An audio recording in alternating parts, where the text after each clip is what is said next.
வெளிப்படுத்த விஷயத்துல 6-7 சபைகளுக்கு எழுதுகிறாரு. ஒவ்வொரு சபையிலும் காது உள்ளவர்கள் கேட்கக்கூடாதுன்னு சொல்லி கொஞ்சம் இடத்துல தான் பேசுறாரு. நினைக்கிறேன் கொஞ்சம் கொஞ்சம் தான் இருக்கும் நினைக்கிறேன். அவரோட சத்தத்தை கேட்போம். ஆமென். அவரோட வார்த்தை தெளிவடைவோம். அவரோட கடைசி காலத்துல அவரோட வார்த்தையை தெளிவடைய போகிறோம். ஆமென். ஹalleluya. விசுவாசம் ரொம்ப முக்கியம். என்ன விசுவாசத்தை பற்றி நான் பேசிட்டு இருக்கேன்? சில காலங்களாக கடந்து வந்த யூத ஜனங்கள் ஏதோ ஒரு வாக்குத்தத்தத்தை பிடித்துக் கொண்டு இன்னமும் விசுவாசிக்கிறார்கள். கர்த்தர் எங்களை காப்பார். நடுவில் இயேசு கிறிஸ்து வந்து போயிட்டாரு. இல்ல மெசியா வருவார், எங்களை காப்பார். இல்ல யாரா வந்துட்டு போயிட்டாரு, இல்லை காப்பார். அப்படி என்று ஏதோ ஒரு விசுவாசம் கண்டிப்பா உங்களுக்கு இருக்கு. அது கூட யாரும் சொல்ல முடியல. அவங்கள ஒரு விசுவாசம் இருக்கு. அசைக்க முடியாத விசுவாசத்தை குறித்து நான் பேசிக்கிட்டு இருக்கேன். கடைசி காலத்துல உங்களுடைய விசுவாசம் என்ன செய்யுமா? ஆடி போகிற நல்ல சூழ்நிலை வரப்போகிறது. கடைசி நாட்கள் வாழ்ந்து கொண்டிருக்கிறோம். அருமையான கர்த்தருடைய பிள்ளைகள், வார்த்தைகளை கேட்பதற்காக அங்கிருந்து ஓடி வந்திருக்கிறேன். நீங்கள் இவங்க நான் பேசலாம் அப்படி நினைக்காதீங்க. இன்றைக்கு அமெரிக்காவோட அதிபரா ஆக போறவரு அமெரிக்கா வரலாற்றிலே ஆக வயது குறைஞ்சவர். அமெரிக்கா வரலாற்றிலேயே ஆக வயது குறைந்தவர் சொல்றது ஆள போகிறார். இன்றைக்கு தாய்லாந்து வரலாற்றிலே நீங்க ஒரு புதிய பிரதமர் பதவி ஏற்றிருக்கார். ஆக வயது குறைந்தவர். என்ன சொல்றாங்க சொல்லுங்க? அவர் பிள்ளைகளுடைய இதயத்தை பிதாக்களிடத்துக்கு திருப்பி கொண்டிருக்கிறார். இந்த புதிய வருஷத்துல அநேக வாலிபர்கள் எழுந்து கர்த்தருக்கு பிரகாசிக்க போகிறார்கள். என்னை போல துடிப்புள்ள வாலிபர்களாக எழுந்து புறப்பட போகிறார்கள். ஆசிரியர் தூங்கிட்டு இருந்தாங்களா எனக்கு தெரியாது. ஊழியக்காரர்கள் தீர்க்கதரிசிகள் தூங்கிட்டு இருந்தாங்களா வீட்டுல எனக்கு தெரியாது. பிள்ளைங்க எந்திரிச்சு பிரசங்கம் பண்ண போறாங்க. நானும் பார்த்தேன். என்ன எவனது என்னடா இவ்வளவு விஷயம் இருக்கு? யாரு பிரசங்கம் பண்றாங்க? கூத்து கும்மானம் அதுலதான் இருக்காங்களே தவிர இங்க அடிச்சுக்கிட்டு இருக்க ஜனம் யாராவது எங்கேயாச்சும் ஏதாவது இடத்துல பேசுவாங்கன்னு பார்த்தோம். பேச கிடையாது. நானே பயன்படுத்திக்கிட்டேன். நான் பேசுறேன், கேட்கிறவங்க கேளுங்க. ஹல்லேலூயா அப்படி சொல்லி நானும் பேசிட்டேன். அதை கேட்கறதுக்கு உங்களே ஆண்டு கொண்டதுக்காக அதுக்கு கர்த்தருக்கு மகிமை சந்தோஷம். நீங்களா தேர்ந்தெடுக்கப்பட்டவர்கள் அவர்களோட சந்நிதிக்காக, புதிய சந்நிதிக்காக.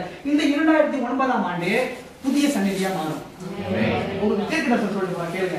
இந்த 2009ஆம் ஆண்டு யங்ஸ்டர்ஸ் இயர்ஸ், புதிய வருடம், புதிய சந்நிதிகள் பொறுப்பெடுக்கிற வருஷம். அதனால் எல்லா காரியம் புதுசாய் மாற போகிறது.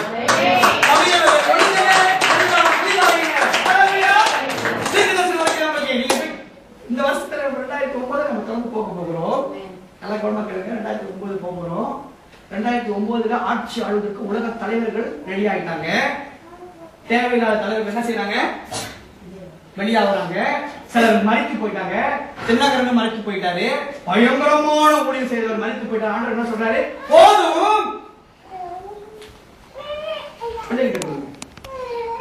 உங்களை நம்பி நான் போனது போதும். உங்களை நம்பி நான் பட்ட பாடுகள் போதும். இன்றைக்கு வசனத்தை வாசித்து நான் பாருங்க பார்க்க போறோம். வாசிங்க தயவு செஞ்சு. யாராவது வெளிப்படுத்தின விசேஷம் 3ஆம் அதிகாரம். யாராவது வாசிங்க தயவு செஞ்சு. தமிழ் தெரிஞ்சவங்க தயவு செஞ்சு வாசிங்க. வெளிப்படுத்தின விசேஷம் 3ஆம் அதிகாரம். அதை நெட்டு வாசிங்க.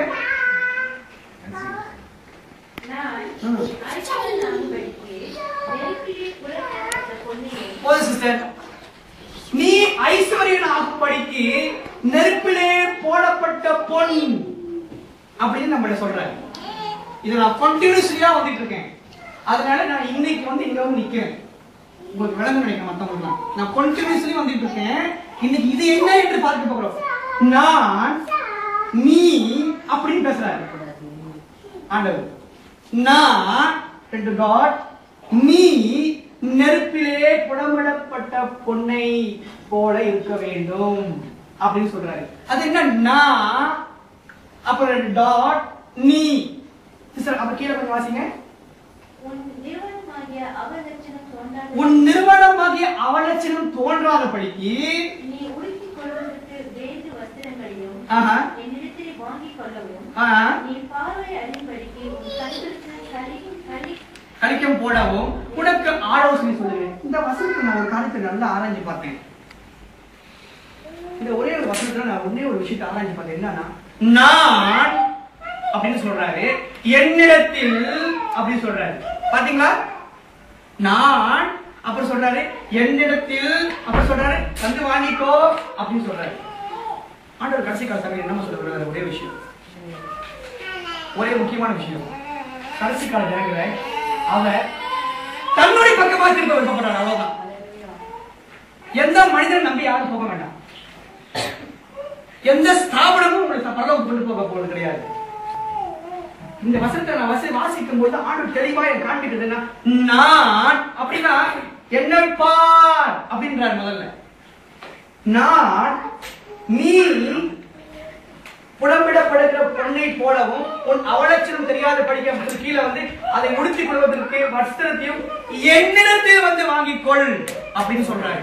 அப்படின்னு சொன்னா கடைசி கால சபைகளில் உள்ள ஆவிக்குரிய தேவைகள் மாம்ச பிரகாரமான எந்த தேவைகளையும் கர்த்தருடைய சமூகத்திலிருந்து வாங்கவில்லை என்று தெரிகிறது.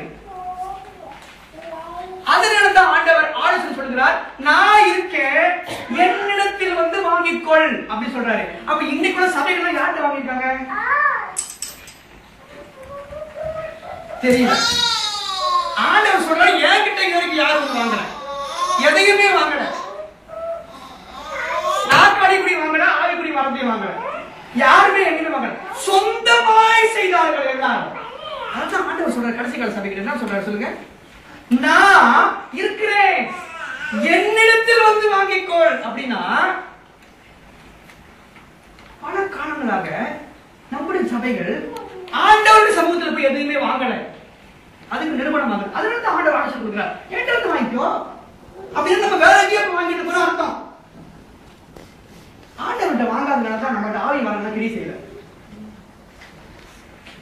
ஒரு சின்ன விஷயமா இருந்தாலும் விசுவாசத்துல ஆண்டவர் சமூகத்துல உட்கார்ந்து ஜெபித்து அதை பெற்றுக் கொள்ளாதனால தான் நம்மளுக்கு பொறுமையே கிடையாது.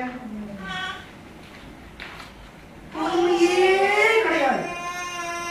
உடனே சபையை திறந்துடணும், உடனே காப்பீட்டை போட்டுடணும், உடனே வேலை வாங்கி அதை வாங்கி இதை வாங்கி எல்லாரும் ஜெபிப்போம் ஜெபிப்போம் ஜெபிப்போம் ஜெபிச்சுட்டு இருப்பாங்க. ஆர்டர் செய்ய மாட்டாரு. அதுக்குள்ள நீ காசு கொடு, நீ கொடு, நீ கொடு, நீ கொடு, நீ கொடு, நீ 50 கொடு, 100 கொடு, நீ 2000 கொடு, 3000 கொடு, எல்லா பேங்க்ல கொண்டு போய் போடுவோம் வாங்கு.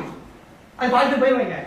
உட்காந்து பாருங்க, எப்படி கட்டுறது, இது எப்படி கட்டுறது, இது எப்படி கட்டுறது, ஐயோ எப்படி கட்டுறது, இது எப்படி கட்டுறது.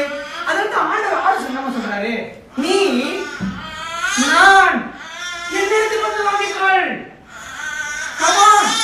come to me அப்படி என்றால் ரொம்ப கன்ஃபர்மேஷனா ஆண்டவர் விசுவாசிக்கிறேன்.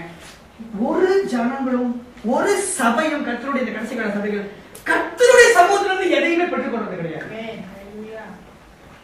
அதனால தான் நம்ம வறுமையா உட்கார்ந்துருக்கோம். அதனால தான் உட்கார்ந்துருக்கோம், வறுமையா உட்கார்ந்துருக்கோம். தடா ஏன் ஏன் நம்ம கர்த்தருடைய சமூகத்திலிருந்து பெற்றுக் கொள்வோம்னால் 5 அப்பமோ 2 மீனோ 5000 பேர் சாப்பிட்டுப்பாங்க. சில பேர் அல்லையா சொல்ல மாட்டேங்க, விசுவாசம் பேசுறேன்.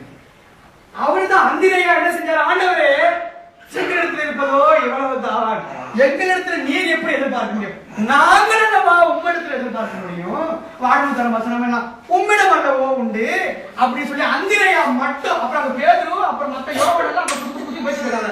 கடை எவ்வளவு தூரம், மாவு எவ்வளவு வாங்குறது, எவ்வளவு காசு கொலெக்ட் பண்ணலாம், அங்க பேசிட்டு இருக்காங்க. இன்னைக்கு கூட விசுவாசிகள். ஆனா அந்திரையா புதிய வழிபாடு பெற்ற இந்த அந்திரையா பட்ட அதை எடுத்துக்கொண்டு ஆண்டவரே இதுதான் என்னிடத்துல இருக்கு, அப்படியா உனக்கு நினைச்ச இந்த குரூப்ல ஒரு வெளிப்பாடு கிடைச்சிச்சு, வா ஆசீர்வதிக்கிறேன் கொண்டு போய் கொடு அப்படி சொல்லி அவர் 3000 பேருக்கு கொடுத்தாரு. இந்த குரூப் இன்னும் மீட்டிங் பண்ணிட்டு இருக்கு. என்ன நடக்குதாங்க அப்படின்னு அங்க கேட்டா எல்லாம் விசுவாசிகள் தான், எல்லா சீசன்கள் தான். என்ன நடக்கிறது, அந்திரையா சாப்பாடு கொடுத்துட்டு எங்க போய் வாங்கினா இந்த ஓட்டான் அந்திரையா எங்க இருந்து சாப்பாடு கொடுக்கல, கர்த்தர் கொடுத்தா ஆசீர்வதித்தார், கொடுக்க சொன்னார் கொடுத்தேன். அப்ப நம்ம இவ்வளவு என்ன பண்ணிட்டு இருக்கோம், கர்த்தருடைய சமூகத்தில் ஒரு காரியத்தை பெற்றுக் கொள்ளவில்லை, 7 தானியங்களையும் கேட்கவில்லை.